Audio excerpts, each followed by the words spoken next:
Hey everyone, just wanted to explain the setup of this spreadsheet that we are going to utilize for assessing the dihybrid cross for our fast plants. So first off, you can see here we have our four phenotypes listed in their order of expected, I guess, the way the 9 to 3 to 3 to 1 ratio that we would expect to see. Here's our four phenotypes. We expect 9 to 3 to 3 to 1. And we have students crossed here. Once they have sprouted, germinated, and grown to an observable state, we'll then tally some data. So if we punch in some hypothetical data, in fact, in this case, I'm going to type in some perfect data, 9 to 3 to 3 to 1 data, you can see what we get here.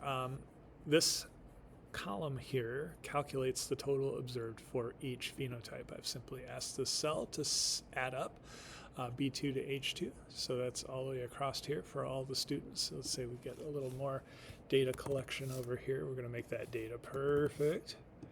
Yeah, there we go. Boom. You can see what it does. It just simply summates it. Same here, same here, same here. This cell adds up the total of all the observed phenotypes so that we have a total number of all the seeds observed. We need that to calculate the expected. So for each phenotype, I've asked it to calculate 9/16, 3/16, 3/16, and 1/16 of this value. That looks like this. If we take a look over here, we can see I've asked that cell to calculate the product of cell I6 times 0.5625, which is the coefficient of 9/16.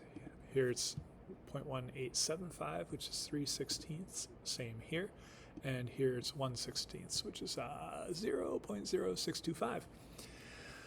For the chi-square value, we are simply going to utilize the formula in the reference table, which is the sum of all possible outcomes of observed minus expected, so the difference squared over the expected.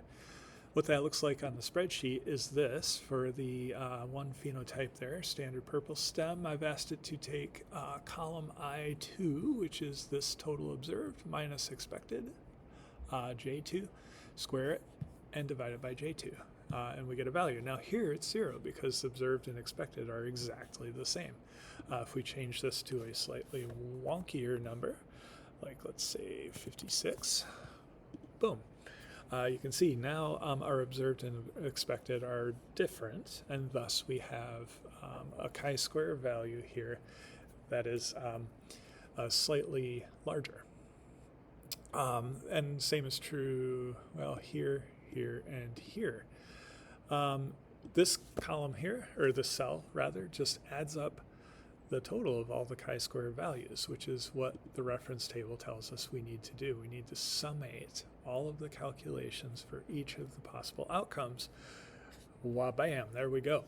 So that's how the spreadsheet is set up. We have a chi-square value here of 3.14. What do we do with that? Well, we reference the reference table. In this case, the reference table has the chi-square table that we're going to use. And we got to figure this table out. Again, how that is done is we simply, first of all, we got to figure out which row we want. We want the 0.05, just because. And we need to figure out the degrees of freedom, which is this part right here. That's simply the number of distinct possible outcomes. In our case, there's 4 phenotypes, minus 1, 3. That gives us this, that gives us this degrees of freedom right here. And our chi-square value is now going to be 7.8. That is what we refer to as a critical value. Our chi-square calculation cannot exceed that. If it does, we reject our null hypothesis. So if we take a look at our value for this data, well, we got some perfect data and some not so perfect data, but the total is still pretty good because we end up with a chi-square value of 3.14, which is less than our 7.81. And again, conceptually, if you're trying to figure that out, if our calculated value is less than the critical value, we'll just think of this. The numerator of the calculation is the difference between observed and expected, right? And if our chi-square value is less than the critical value, that means that the data, there's nothing wrong with it, right? It is within the acceptable range of what we would expect.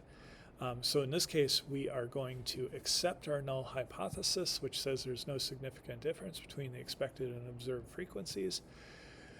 Good job, manufacturer, right? Whoever sold us the seeds did a good job in their dihybrid cross, and we got essentially what we would expect, right? And we're happy. Now, if we type in some really wonky data, like say we get 12 for our 9/16 outcome, let's see what we get. Oh, okay. Now this is all out of whack now, right? Our observed here is 102. We expected that, yada, yada, yada. Our chi-square value now exceeds that 7.81, and now we reject the null hypothesis, right? We're going to reject this. There is a significant difference between the expected and observed frequencies. We can now call the manufacturer and complain, rightfully so. All right.